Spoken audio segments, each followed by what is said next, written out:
മനാഫ്, പിന്നെ ചൊക്കലിംഗം തകർത്ത്. ചൊക്കലിംഗം പൊളിയേട്ടാ, ഒരു രക്ഷയില്ല.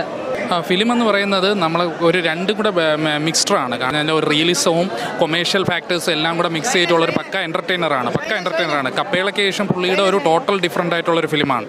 നല്ല എൻ്റർടൈനറാണ്, ക്ലീൻ എൻ്റർടൈനറാണ്. ഇപ്പോൾ ഏറ്റവും എടുത്തു പറയേണ്ടതിൻ്റെ BGM, പിന്നെ ആക്ഷൻ കൊറിയോഗ്രഫി എക്സലൻ്റ് ആണ്. കാരണം ഈ സിനിമയിൽ നിർണായക പോർഷൻസിൽ വരുന്ന ആക്ഷൻ ബ്ലോക്കെല്ലാം വളരെ എക്സലൻ്റ് ആണ്. ഭയങ്കര നല്ലൊരു എൻ്റർടൈനറാണ്. പിള്ളേർ അടിപൊളിയാണ്, പൊട്ടിക്കലാണ്. അടിപൊളി പടം അല്ലേ? സൂപ്പറായിട്ട് ആക്ഷൻ സീക്വൻസാണ് എടുത്തു പറയേണ്ടത്. പക്ക റിയലായിട്ട് ആക്ഷൻ സീക്വൻസ് ചെയ്തിട്ടുണ്ട്. കാരണം കപ്പേള ഇന്ന് മുറയിലോട്ട് വരുമ്പം മുസ്തഫ ഒരു റിപ്പീറ്റേഷനും ഇല്ല.